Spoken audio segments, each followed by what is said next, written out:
విమోచకుడిగా యేసుక్రీస్తు మీ అందరికీ తెలియజేస్తూ ఉన్నాను. ఈ ఆదివారము మే 2వ ఆదివారము ప్రత్యేకంగా ప్రపంచమంతా కూడా మరి మదర్స్ డే సెలబ్రేషన్ జరుపుకునే దినము కాబట్టి ఈ యొక్క వాక్యము లేకపోతే ఈ వీడియో చూస్తున్న ప్రతి తల్లికి కూడా ప్రత్యేకమైనటువంటి మదర్స్ డే శుభాకాంక్షలు గ్రీటింగ్స్ తెలియజేస్తా ఉన్నాను. వాక్యం ద్వారా మిమ్మల్ని బలపరచాలని నేను ఆశపడుతూ ఉన్నాను. మరి ఈ సమయంలో మరి దేవాలయానికి రాలేకపోతున్నా అయినప్పటికీ కూడా దేవుడు ఈ యొక్క సోషల్ మీడియా ద్వారా దేవుడు మన వాక్యం వినటానికి చూడటానికి దేవుడు కృప చూపించే దాన్ని బట్టి దేవునికి వందనాలు తెలియజేద్దాం. దినాన మరి చూసినట్లయితే జూయిష్ ప్రోవర్బ్ ఒక మాట అంటూ ఉంటుంది. ఏంటో తెలుసండి ఆ సామెత, a mother understand what a child does not say. బిడ్డ ఏదైతే చెప్పదో ఆ విషయాన్ని తల్లి అర్థం చేసుకోగలదంట. ఎంత గొప్ప మాట చూడండి. ఈరోజు ప్రతి ఇంటిలో కూడా తల్లి తన బిడ్డ ఆనందంగా ఉన్నా సంతోషంగా ఉన్నా దుఃఖంగా ఉన్నా ఆ ముఖములో ఉన్నటువంటి ఆ యొక్క భావాలు బట్టి చెప్తా ఉంటది. మరి ఇంగ్లీష్లో ఫేమస్ కొటేషన్ ఉంది, face is the index of mind అనే మాట ఉందన్నమాట. ఆ ముఖ కవలికలు బట్టి తల్లి గ్రహిస్తూ ఉంటది. ఈరోజు మదర్ డే సందర్భాన్ని మరి బిడ్డలుగా లేకపోతే చిల్డ్రన్ ఆఫ్ గాడ్ మనం కలిగినటువంటి తల్లిని మనము సన్మానించాలి. అదే దేవుడు మనకి ఇచ్చినటువంటి వాగ్దానం. మరి మీకు 2 విషయాలు చెప్పిన తర్వాత ఆ మదర్స్ లో ఉన్నటువంటి ప్రత్యేక మర్మాన్ని నేను తెలియపరచాలని ఆశపడుతున్నాను. మరి దినాన్న మనం చూసినట్లయితే పాత నిబంధనలో ఆ ఓటీల్లో హిబ్రూలో మనం చూసినట్లయితే ఇమ్ అనేటువంటి పదం వాడబడింది. ఈ మదర్ అనేటువంటి మాట ఇది సుమారుగా లేకపోతే పాత నిబంధన అంతంలో కూడా 200 సార్లు ఈ మాట తల్లిని గురించి లేకపోతే అమ్మను గురించి ఆ పదం వాడబడింది. ఇమ్ అని హిబ్రూ భాషలో అంటారు. మరి పరిశుద్ధ గ్రంథంలో మనం చూసినట్లయితే ఈమ్ అనేది చూసినట్లయితే మానవాళికి తల్లికి అలాగే జంతువుల యొక్క తల్లికి లేకపోతే సాదృశ్యంగా తెలియపరుస్తా ఉంది. ఇక్కడ పర్టికులర్ గా మనం చూసినట్లయితే ఆది కాండము 3వ అధ్యాయములో మనం ఒక మాట ఉంటుంది. 20వ వచనం చూసినట్లయితే అక్కడ ఆమె జీవము గల ప్రతి వానికి తల్లి, ఆమె జీవము గల ప్రతి వానికి తల్లి ఎవరంటే తెలుసండి, అక్కడ హవ్వ ఈ భూమి లేకపోతే జీవము కలిగిన ప్రతి దానికి తల్లి. సో మనము ఆ విషయాన్ని మనం గమనించాలి. ఏంటంటే the mother of all living. ఎంత అద్భుతమైనటువంటి మాట పరిశుద్ధ గ్రంథంలో మనం పాత నిబంధనలో దేవుడు చెప్పినటువంటి మాట తల్లి గురించి ఆ వర్ణన మనం చూస్తాం. తర్వాత కొత్త నిబంధనలు గ్రీక్ భాషలో చూసినట్టయితే మిటర్ అనేటువంటి మాట వాడబడింది. మిటర్ అప్రాక్సిమేట్ గా 90 టైమ్స్ న్యూ టెస్ట్మెంట్ లో ఈ యొక్క తల్లిని గురించి ప్రస్తావన మనం చూస్తాం. ఆ పదం వాడబడింది. ఇది కూడా లిటరల్ గా మెటాఫోరికల్ సెన్స్ లో వాడబడినటువంటి పదం అనమాట. పరిశుద్ధ గ్రంథంలో మనం చూసినట్లయితే ఈ యొక్క తల్లిని గురించి ఒక మాట మత్తయి సువార్తలో కూడా 15వ అధ్యాయము 4వ వచనంలో ఈ రీతిగా ఉంది. మత్తయి సువార్త 14వ అధ్యాయము 15వ అధ్యాయము 4వ వచనం, తల్లిదండ్రులను గణపరచుమనియు తండ్రినైనను తల్లినైనను దూషించువాడు తప్పక మరణము పొందవలని దేవుడు సెలవిచ్చాడు. ఎంత చక్కని మాట తెలుసండి. మనము తల్లిని గణపరచాలి. ఈ రోజుల్లో అది మన ప్రాథమిక లేకపోతే దేవుడు ఇచ్చినటువంటి ఆజ్ఞగా మనం చూస్తాం. తర్వాత అనేకమైనటువంటి విషయాలు మత్తయి సువార్తలోనే మనం చూసినట్లయితే 19వ అధ్యాయము 19వ వచనంలో కూడా ఒక మాట ఉంటుంది. ఏంటో తెలుసా అండి, నిన్ను వాళ్ళని పొరుగు అని ప్రేమింపాలన్నది అని చెప్పినటువంటి మాట చూస్తాం. మరి దేవుడు మనకిచ్చినటువంటి ప్రథమ ఆజ్ఞ లేకపోతే క్రైస్తవునిగా మనకి తెలియనటువంటి లేకపోతే మనం పొందిన తల్లిని మనం సన్మానించాలి, ప్రేమించాలి. మరి అనేకమైనటువంటి విషయాలు మనం చూస్తాం. మార్కు సువార్త 7వ అధ్యాయం 10వ వచనంలో కూడా ఈ మాట ఉంటుంది. మరి గలతీ రాసినటువంటి పత్రికలు కూడా 4వ అధ్యాయం 26వ వచనంలో ఏమని ఉంటుందో తెలుసండి, mother of the church of Christ. ఏంటంటే క్రీస్తు సంఘానికి తల్లిగా మనం చూస్తాం. ఏంటో ఆ తల్లి ఏంటో తెలుసండి, యెరూషలేం, హెవెన్లీ జెరూషలేం అనేటువంటి మాట మనం చూస్తాం. ఈ రోజు మరి దేవుడు మనకి ఇచ్చినటువంటి తల్లిని మనం సన్మానిస్తున్నామా? ఈరోజు మరి లాక్డౌన్ లో ఉన్నాము. మరి చాలా మంది వారికి కలిగినటువంటి తలాంతులు లేకపోతే గిఫ్ట్లు తల్లికి మనం ఇస్తాం. ఈరోజు మనం తల్లికి ఏంటి ఇవ్వగలం అనేది చూస్తే ఆమెను దుఃఖపరచకుండా ఉంటే చాలండి. ఈరోజు మదర్ అనేటువంటి మాటలో ఆ అబ్రివేషన్ అనే అక్షరాల గురించి నేను తెలియపరిచి ముగిస్తాను. ఈ యొక్క దినాన్న MOTHER 6 అక్షరాలు లో ఉన్నటువంటి మర్మాన్ని పరిశుద్ధ గ్రంథం పరంగా నేను తెలియపరిచి నా ప్రసంగాన్ని ముగిస్తాను. మరి మొట్టమొదటిగా మనం చూసినట్లయితే మదర్ అనేటువంటి మాట ఇంగ్లీష్ లో చూస్తాం. మదర్ అనేది చూస్తే అమ్మ లేక తల్లి. ఎక్సోడస్ చాప్టర్ 20:12 నిర్గమకాండము 20వ అధ్యాయము 12వ వచనంలో ఈ రీతిగా ఉంది. ఏమని ఉన్నదో తెలుసండి, నీ దేవుడైన యెహోవా నీకు అనుగ్రహించు దేశంలో నీవు దీర్ఘాయుష్మంతుడు అగునట్లు నీ తండ్రిని నీ తల్లిని సన్మానించుము. నీ తల్లిని సన్మానించు. ఈ భూమి మీద మన దీర్ఘాయుష్మంతుడు లేకపోతే మన జీవితము లేకపోతే ప్రశాంతంగా జీవించాలి, లేకపోతే మన దేవుని యొక్క బిడ్డలుగా మనం కలిగినటువంటి తల్లిని మనం సన్మానించాలి. అదే మనకి దేవుడు ఇచ్చినటువంటి ప్రముఖమైన ఆశీర్వాదంగా మనం చూస్తాం. మరొక మాటలో చూసినట్లయితే ఈ యొక్క దినాన మనం maybe long upon the land, ఏంటంటే ఈ భూమి మీద మన శాశ్వతంగా జీవించాలంటే మనం ఈరోజు తల్లిలు చాలా మంది దుఃఖిస్తూ ఉంటారు. ఈరోజు మనం తల్లికి ఇచ్చిన బహుమానం ఏంటో తెలుసా అండి, మనం బ్రతికినున్నంత కాలము నీ ద్వారా గాని నా ద్వారా గాని మన కన్న తల్లి మన గురించి ఏడవకూడదు. అదే బహుమానం. ఈ మదర్స్ డే రోజు చాలా మంది తల్లి మాట వినరు. నీకేం తెలుసు, అవుట్డేటెడ్ అనేటువంటి పదాలు వింటాం. అవుట్డేటెడ్ ఏంటండి, తల్లి మన కన్నది, పెంచింది, పెద్ద చేసింది, భవిష్యత్తు ఇచ్చింది, మన గురించి భూమి మీద ఎంతో శ్రమపడి మనల్ని ఈ రోజు ఈ స్థితికి వచ్చింది. కానీ మనం అంటున్న మాట ఏంటో తెలుసు, మనం చదువుకున్న మన జ్ఞానం బట్టి మన తల్లిని త్రోసిపుచ్చేస్తాం. ప్రియమైన బిడ్డ, ఈరోజు దేవుని వాక్యం ద్వారా దేవుడు మనకి ఇచ్చినటువంటి ఆ 10 ఆజ్ఞల్లో దేవుడు ప్రాముఖ్యమైనటువంటి ఆజ్ఞగా మనం ఇక్కడ చూస్తాం. నీ తల్లిదండ్రులు మనం సన్మానించాలి. మరి రెండవ అక్షరం చూసినట్లయితే ఓన్లీ వన్. మనకి తల్లి ఒక్కదేనండి. అంటే మన తల్లి ద్వారానే మనకి రక్షణ కూడా వస్తూ ఉంటది. ఈరోజు మరి 3వ అధ్యాయము ఆదికాండము 20వ వచనం మాట ఉంటది. ఆదికాండము 3వ అధ్యాయం 20వ వచనము. అక్కడ ఏమని ఉంటుందో తెలుసా అండి, ఆమె జీవము గల ప్రతి వానికి తల్లి.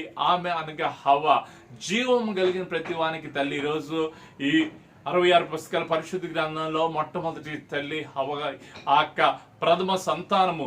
ఈ రోజు దేవుని బిడ్డలకి ఇశ్రాయేలీలుగా లేకపోతే దేవుని యొక్క స్వరక్తం ఇచ్చినటువంటి సంఘముగా జనాంగముగా మనం చూస్తే మనందరికీ ప్రథమ తల్లి ఎవరండి? హవ్వ. అక్కడి నుంచి సంతానం వచ్చింది. Only one.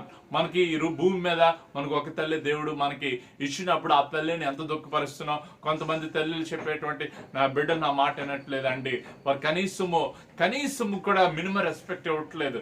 ఈరోజు నువ్వు తల్లికి ఏమేస్తున్నావు తెలుసా? Only one. చాలా మంది ఏం చేస్తారో తెలుసా అండి, తల్లి మాట వినరు. చనిపోయిన తర్వాత వారికి ఏంటంటో చేస్తూ ఉంటారు. బ్రతుకునున్నంత కాలం చనిపోయి చేసిన ఏం ఉపయోగం అండి? ఈరోజు వాళ్ళు చనిపోయిన తర్వాత గంధంతో బంగారంతో చేసి ఫోటో ఫ్రేమ్ లో పెడతామే తప్ప వారిని బ్రతుకున్నంత వరకు మనము చక్కగా చూసుకోవాలి. ఈరోజు ముసలివారు అయిపోతే వాళ్ళని విడోస్ హోమ్ లేకపోతే ఓల్డ్ ఏజ్ హోమ్లు వేసేస్తూ ఉంటారు. బతి చనిపోయాడని విడో అయిపోయిందని అక్కడ పెట్టేయటము, లేకపోతే భారంగా ఉందని ఈ యొక్క పెళ్ళి అయిన తర్వాత మంచి కోడలు అయితే పర్వాలేదు, లేకపోతే కోడలు వచ్చిన తర్వాత తల్లిని ఏం చేస్తున్నారంటే చాలా మంది అక్కడ ఓల్డ్ ఏజ్ హోమ్ పెట్టేస్తున్నారు. నీవు సంతోషంగా ఉండటానికి నిన్ను కన్న తల్లి నువ్వు ఎక్కడ పెట్టేస్తావు? ప్రియ కుమారుడా లేకపోతే యవనస్తుడా, మై సన్, దేవుడు హెచ్చరిస్తా ఉన్నాడు. మనము దీర్ఘాయుష్మంతులు అగినట్టు మన తల్లిదండ్రులు సన్మానించాలి. Only one. మనకు తల్లి దేవుడు ఇచ్చినప్పుడు మనం వాళ్ళని పూజించాలనే వాగ్దానం ద్వారా మనం చూస్తాం. 3వ అక్షరం మనం చూసినట్లయితే టీ. She is a teacher. ఆమె బోధిస్తూ ఉంటది. ఏ రీతిగా బోధిస్తుంది అని మనం చూసినట్లయితే మరి చక్కని మాట సామెతల గ్రంథంలో ఉంటది. 1వ అధ్యాయము 8-9 వచనాలు. నా కుమారుడా, నీ తండ్రి ఉపదేశం ఆలకింపుము, నీ తల్లి చెప్పు బోధన త్రోసివేయకుము. అవి నీ తలకు సొగసైన మాలికయు, నీ కంఠం నాకు హారములై ఉండును. హల్లెలూయా. చక్కని మాట అండి. ఏంటో తెలుసా అండి, నీ తల్లి చెప్పు బోధన త్రోసివేయకుము. నీ తల్లి నీకు first teacher is a mother. ఈరోజు మన స్కూల్కి వెళ్ళిపోతాం. ఈరోజు చూడండి ఎంత హై టెక్నాలజీలో ఉన్నామంటే, భూమి అంటే గర్భంలో ఉన్నప్పుడే కొన్ని స్కూల్స్ లో లేదా టెక్నో స్కూల్స్ లో వెళ్ళి పేరెంట్స్ ఎగ్జామ్ రాస్తారు. కనబోయేటువంటి బిడ్డకి ముందుగానే సీటు సంపాదించి డబ్బులు లక్షలు ఖర్చు పెడతా ఉన్నారు. దానికంటే ముందు ఎవరో తెలుసా అండి, ఆ తల్లి ఒడి లేకపోతే ఆమె స్పర్శ లేకపోతే ఆమె ఒడిలోనే మొట్టమొదటి టీచర్ గా మనకు అనిపిస్తుంది. ఆమె బోధిస్తుంది ఎలా మాట్లాడాలి, ఎలా తినాలి, ఎలా ఉండాలి. అప్పుడు మనకి టీచరు లేకపోతే స్కూల్కి లేదా కాలేజ్కి యూనివర్సిటీకి మనం గొప్పవారు అవుతూ ఉంటాం. ప్రియమైన బిడ్డలారా, మనము మన తల్లి చెప్పేటువంటి ఉపదేశాన్ని మనం తోసివేయకూడదు. చక్కగా అంటాడు, ఏంటో తెలుసా అండి, నీ కంఠం నాకు హారంలై ఉండును, అవి మనకి తలకు కూడా సొగసైన మాలికయు. ఎంత గొప్ప అంటే మన కంఠానికి ఒక చక్కని హారము వలె ఉంటా తల్లి చెప్పేటువంటి బోధ. ఈరోజు ప్రియమైన తమ్ముడు, చెల్లి, నీ తల్లిని త్రోసివేస్తున్నావా, గెంటేస్తున్నావా, సూటుపోటు మాటలతో బాధపరుస్తున్నావా? ఇదే రక్షణ సమయము. తల్లి పాదాల చెంత చేరి, అమ్మ నన్ను క్షమించి, ఇంతవరకు నా ఇష్టానుసారంగా నేను తక్కువ అంచనా వేశాను, కానీ ఈరోజు భూమి మీద చివరి వరకు మనం ప్రేమించేది ఎవరు తెలుసండి? మన కన్న తల్లి మాత్రమే. అది మనం గుర్తించాలి. ఎన్నెన్నో వింటాం, ఎన్నెన్నో చేస్తాం, కానీ మనల్ని చెయ్యి విడవకుండా చివరి వరకు ఉండే మన తల్లిదండ్రులు. అది గమనించవలసిన ప్రభువుపేట హెచ్చరిస్తూ ఉన్నారు. తర్వాత మనం ఏంటంటే ఫర్సెక్ట్ నాట్ లా ఆఫ్ మదర్.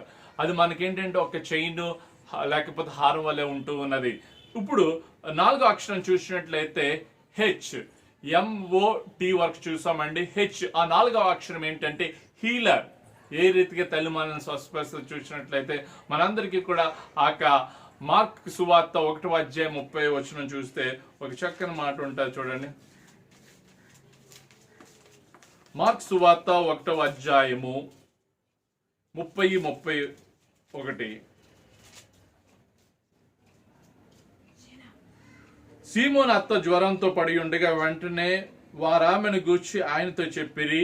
ఆయన ఆమె దగ్గరకు వచ్చి చెయ్యి పట్టి ఆమెను లేవనెత్తిన. అంతటి జ్వరం ఆమెను వదిలేని గనుక ఆమె వారికి ఉపచారము చేయసాగిన. హల్లెలూయా. ఈరోజు సీమోను అత్త జ్వరంతో బాధపడుతున్నప్పుడు యేసు ప్రభు వారు వచ్చి ఆమెను ముట్టి స్వస్థపరిచారు. ఎందుకంటే అక్కడ ఒక స్త్రీ, తల్లి, లేకపోతే అక్కడ దేవుని యందు విశ్వాసంతో ఉన్నది కాబట్టి యేసు ప్రభు వారు చేయి ముట్టగా నా జ్వరం విడిచి వెళ్ళిపోయింది. ఈరోజు మనకి ఆ జ్వరము లేకపోతే బాగోపోతే తల్లి ఈజీగా గమనిస్తుంది. ఎంత ఈజీగా గమనిస్తుంది అంటే థర్మోమీటర్ అవసరం లేదు, హాస్పిటల్కి అవసరం లేదు, స్పర్శ ద్వారా కనిపెట్టేస్తూ ఉంటారు తల్లి. దేవుడు ఇచ్చినటువంటి జ్ఞానము. Mother is the best healer. మనకి అనారోగ్యంగా ఉంటే ఇంట్లో ఉన్న చిట్కాల ద్వారా మనం నయం చేసేటువంటి తల్లి. మరి ఇదివరకు పూర్వకాలం చూసినట్లయితే హాస్పిటల్ పరిగెట్టేవారు కాదు. వారి దగ్గర ఉన్నటువంటి ప్రతి సదుపాయాలు, వనమూలికలు, లేదా ఆకులు, లేకపోతే ఇంట్లో ఉన్నటువంటి ప్రతి ఆహార పదార్థాలు బట్టి మనల్ని స్వస్థపరుస్తూ లేకపోతే మనల్ని హీల్ చేస్తూ ఉండే. ఈరోజు చిన్నది వస్తే యూట్యూబ్లో లేకపోతే గూగుల్లో మనం సెర్చ్ చేసి మెడిసిన్ చూస్తాం, లేకపోతే డాక్టర్కి ఫోన్ చేస్తాం. మొట్టమొదటిగా మన తల్లి మనకు చెప్తుంది పలానా రోగానికి లేదా పలానా దానికి ఈ రీతిగా లేకపోతే ఇలాగ ఉండమని. ఈరోజు మరి తల్లి చెప్పేటువంటి ఆ మాటను మనం త్రోసివేయకుండా చక్కగా మనము హీల్ అవుదామండి. యవనస్తుడా, ఈరోజు తల్లి మనకి ఒక టీచర్గా కనిపిస్తూ ఉంది, తర్వాత హీలర్గా కనిపిస్తూ ఉంది. ఇంకా చివరిగా చూసినట్లయితే 3 అక్షరాలే ఈ అనేది మనం చూస్తే ఎవర్ లాస్టింగ్ లవ్. ఏంటంటే అక్కడ శాశ్వతమైన ప్రేమ తల్లి కనపరుస్తుంది తన బిడ్డలు కదా. మరి యోహాను భక్తుడు 19వ అధ్యాయం 26వ వచనంలో ఈ రీతిగా అంటాడండి. ఏమన్నది చూసారు ఇక్కడ, యేసు తన తల్లియు తాను ప్రేమించిన శిష్యుడిని దగ్గర నిలుచుండు. అమ్మ, ఇదిగో నీ కుమారుడు అని తన తల్లితో చెప్పాను. తర్వాత శిష్యుడు, ఇదిగో నీ తల్లి అని చెప్పాను. ఆ గడి నుండి ఆ శిష్యుడు ఆమెను తన ఇంట చేర్చుకొనెను. ఇక్కడ మనం ever lasting love, whom he loved him his mother. ఇక్కడ యేసు ప్రభు వారు కూడా అక్కడ తన తల్లిని అప్పగిస్తా ఉన్నారు. దేవుని బిడ్డలుగా ఈరోజు మనము దేవుని యొక్క రక్తం ద్వారా మనము బిడ్డలుగా పిలువబడుతున్నాం. ఎవర్ లాస్టింగ్ లవ్ ప్రభు మన చూపిస్తున్నాం. అదే ప్రేమ మన తల్లి కూడా మన చూపిస్తుంది. Ever lasting love. రోజు నేను ఒక అమ్మాయిది, నాకు ఒక చెల్లి ఫోన్ చేసి మాట్లాడింది. ఏంటో తెలుసా, మా అమ్మ ఇప్పుడు విసిగిస్తుంది అన్నయ్య, ఏంటి ఏం చేయమంటావు? ఏంటమ్మ విసిగిస్తుంది అంటే ఏంటంటే నేను IT కంపెనీలో పనిచేస్తున్నాను, ఎప్పుడు కూడా ఫోన్ చేస్తుంది, విసిగిస్తుంది, ఫోన్ చేసావా, ఎక్కడున్నావు, ఏంటి అనేది మనం ఆ విషయాలు వింటూ ఉన్నప్పుడు నేను అన్నాను, ఎందుకు చేస్తుంది ఎప్పుడైనా అడిగావా అంటే అని, ఏమీ లేదు, టైంకి భోజనం చేసావా, లేదా టీ తాగావా, స్నాక్స్ తిన్నావా, జాగ్రత్త, ఈ మాట తప్ప ఇంకేం మాట్లాడలేదు. అప్పుడు నేను అన్న మాట ఏంటో తెలుసా, నిన్ను అంతకంటే ప్రేమించే వ్యక్తి ఇంకెవరు భూమి మీద ఉండరమ్మా, అర్థం చేసుకో. ప్రియమైన కొడుకు లేకపోతే ఒక చెల్లి, నేను చెప్పే మాట ఏంటో తెలుసా, మన తల్లిదండ్రులు మన క్షేమం గురించి ఎక్కడున్నక్కడ కోరుతారు. నువ్వు బయటకు వెళ్ళావంటే వచ్చే వరకు వారు నిద్రపోరు ఇంటిలో. మనం అనుకుంటాం మన పార్టీస్లో, మన సంతోషాల్లో మినిమం ఫోన్ కాల్ కూడా చేయండి, అమ్మ క్షేమంగా వెళ్ళాను, తిరిగి వచ్చేస్తాను. ఈరోజు యవనస్తులు ఏంటంటే ఫ్రెండ్స్కి లేకపోతే గర్ల్ ఫ్రెండ్స్కి వర్క్ ప్రయారిటీ లేకపోతే ఓన్లీ డిజర్ట్స్ వీటి మీద ఉంటారు. కానీ తల్లికి కానీ తండ్రికి కానీ చిన్న ఫోన్ కాల్ చేసి వారి యొక్క ప్రేమను ఎవర్ లాస్టింగ్ లవ్ను గుర్తించక వారిని ఎంతో దుఃఖంలో పెడతా ఉన్నారు. ప్రియమైన బిడ్డలారా, వాక్యం ద్వారా నేను హెచ్చరిస్తూ ఉన్నాను. మనం ఎవర్ లాస్టింగ్ లవ్ మన తల్లి మనపై కనపరిచినప్పుడు మనము దానిని పోగొట్టుకోకూడదు, దాన్ని మనము భద్ర చేసుకోవాలి. ఇంకా చివరిగా 2 అక్షరాలు చూసినట్లయితే ఎవర్ లాస్టింగ్ లవ్ తర్వాత R role model in Christ. మనకి ఒక మాదిరిగా ఉందండి తల్లి. ఈరోజు ఎవరిని అడిగినా కూడా my mother is role model, ఆమె నాకు ఉదాహరణ చెప్తారు. ఏ విషయంలో కావచ్చు. మరి ముఖ్యంగా పెళ్ళైపోయినటువంటి అమ్మాయి అత్తారింటికి వెళ్ళినప్పుడు మా అమ్మ వంటలని నేర్చుకున్నాను అంటారే కానీ ఇంకెక్కడో కూడా చెప్పరు. ఎందుకంటే ఆ తల్లి బోధిస్తుంది, ఏ రీతిగా రోల్ మోడల్గా ఉంటుంది. ఈరోజు మన బిడ్డలు మనం చెప్పేటువంటి బోధ వినరండి, మన క్రియలే వారు మనల్ని అనుసరిస్తారు. ఏ రీతిగా నడుచుకుంటున్నావు, ఏ రీతిగా మాట్లాడుతున్నావు, ఏ రీతిగా ప్రార్థన చేస్తున్నావు, ప్రతిదీ కూడా తల్లి నుండి బిడ్డలకి వస్తూ ఉంటుందండి. మనం వేకు వెళ్ళేసి ప్రార్థన చేయాలి. మరి సూసన్న వెస్లీ అక్కడ చూసినట్లయితే ఆ కుమార్ గురించి వేకుజామున ప్రార్థన చేస్తున్న ప్రపంచాన్ని తలకిందులు చేసిన గొప్ప సేవకులుగా జాన్ వెస్లీ మనం అక్కడ చూస్తూ ఉంటాం. ఎందుకు ఈ మాట చెప్తానంటే బిడ్డలు ఎదిగాలని తల్లి మన గురించి ప్రార్థన చేస్తారు. ఈరోజు రోల్ మోడల్ గా మరి మనం చూసినట్లయితే చక్కని మాట కీర్తనకారుడు 127వ సంకీర్తన 3వ చరణంలో ఈ రీతిగా ఉంది. కీర్తనలు 127 3వ చరణం.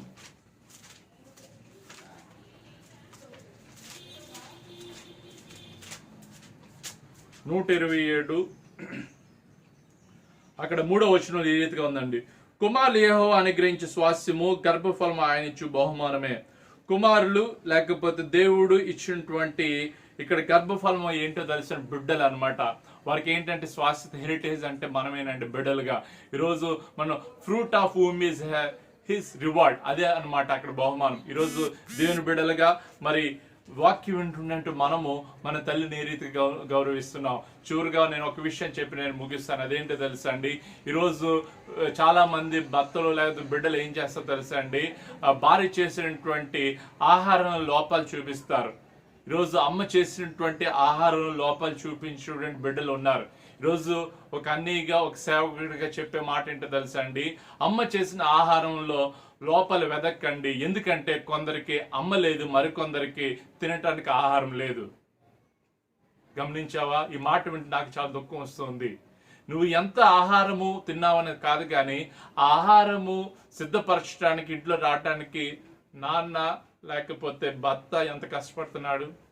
చిన్నదే కావచ్చు, అది కొంచెం కొంచెంగా చూస్తే నెలకు 1 కేజీ వేస్ట్ అవ్వచ్చు. కానీ అది మనం అర్థం చేసుకు. ఈరోజు లాక్డౌన్లో ఆకలి సేవలు ఉన్నాయి. నేను ఒక వీడియో చూసినప్పుడు నిజంగా చాలా బాధ అనిపించింది. ఏంటో తెలుసండి, మాట వీడియోలో ఏమన్నా తెలుసండి, చిన్న బిడ్డ ఏడుస్తా ఉంది, తల్లికి ఆహారం లేదు, దగ్గర 4 రోజులు. ఆ బిడ్డని ఎత్తుకొని పాలు ఇవ్వాలని అక్కడ అలా ఉంచినప్పుడు ఆ బిడ్డకి పాలు రావట్లేదు. తల్లి ఏడుస్తుంది దుఃఖంతో. ఆ కన్నీరు అలాగా కింద వరకు కారి ఆ కంటిలో వచ్చినటువంటి నీరు చనుబాలుగా మారి బిడ్డకి ఏదో తడి వచ్చిందండి. చూసారు ఎంత దారుణ పరిస్థితి. తల్లి బిడ్డకి పాలు ఇవ్వాలని అక్కడ పెట్టినప్పుడు అక్కడ పాలు రాకుండా ఆ కన్నీరు ఏమైందో తెలుసండి, చనుబాలుగా మారిపోయి నోరు తెరిచింది. ప్రియమైన బిడ్డ, తల్లులు మన కోసం ఎంతో కష్టపడతా ఉన్నారు. ఈరోజు మనం వారికి ఏమిస్తున్నామండి, అది గమనిద్దాం. మరి గలతీ రాసిన పత్రిక 4వ అధ్యాయం 26వ వచనంతో ముగిస్తాను. చక్కని మాట ఉంటుంది. గలతీ రాసిన పత్రిక 4వ అధ్యాయము 26వ వచనంలో చూడండి, పైనున్న యెరూషలేము స్వతంత్రముగానున్నది, అది మనకు తల్లి. అది మనకు తల్లి. ఏంటండి, యెరూషలేము మనకి తల్లి. రక్షింపబడినటువంటి విశ్వాసిగా, దేవుని బిడ్డగా మనకి కన్న తల్లి ఎంత ప్రాముఖ్యం, అంతకంటే ప్రాముఖ్యమైనది యెరూషలేము మన తల్లి అని వాక్యం సెలవిస్తూ ఉంది. ఈరోజు మరి దేవుని బిడ్డలుగా మన తల్లిదండ్రులను గమనిద్దాం. వారు చెప్పే మాటను మనము తూచ చెప్పకుండా పాటించినప్పుడు మనం ఏమవుతుందో తెలుసండి, mother holds the children hand for a while but their hearts for ever. ఏమని అంటదంటే, కొంతకాలమే అనుకుంటారు బిడ్డలు, కానీ హృదయంలో శాశ్వతంగా మన తల్లి మనల్ని హృదయంలో ఉంచుకుంటారు. దేవుడి మాట దీవించిన గాక. నాతో ప్రార్థనలు ఏకీభవించాలని కోరుతూ ఉన్నాను.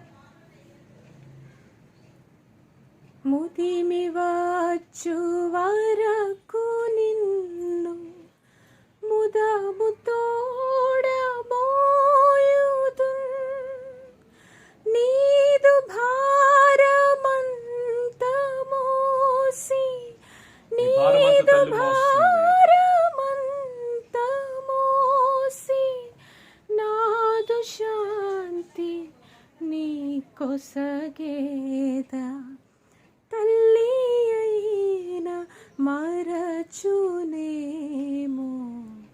నేను మరువను, నిన్ను నేను మరువను. కన్న తల్లి తన బిడ్డ చేర్చిన మమ్మ చేర్చుకున్న మా గొప్ప ప్రభా నీ పరిశుద్ధ నామమున స్తోత్రాలు. ఇంతవరకు ప్రభా ఈ యొక్క మదర్స్ డే దిన వాక్యం మీరు మాతో సూటిగా మాట్లాడారు. వందనాలు ప్రభా. వాక్యం ద్వారా బలపరిచారు.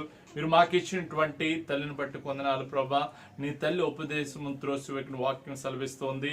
అన్నిటికంటే ప్రాముఖ్యంగా నీవు ఇచ్చిన ఆజ్ఞల్లో ప్రభా నీ తల్లిని నాయన మరి సన్మానింపమనే మాటల ద్వారా హెచ్చరించారు. దినాన అనేక మంది బిడ్డలు ప్రభా తల్లిని పట్టించుకుంటే త్రోసివేస్తున్నారు. నీవు వాక్యం ద్వారా బలపరిచినందుకు వందనాలు ప్రభా. మరి ప్రథమంగా నాయన ఈ యొక్క లివింగ్ థింగ్స్ ప్రతిదానికి జీవంగా ప్రతిదానికి తల్లిగా సెలవిచ్చావు ప్రభా.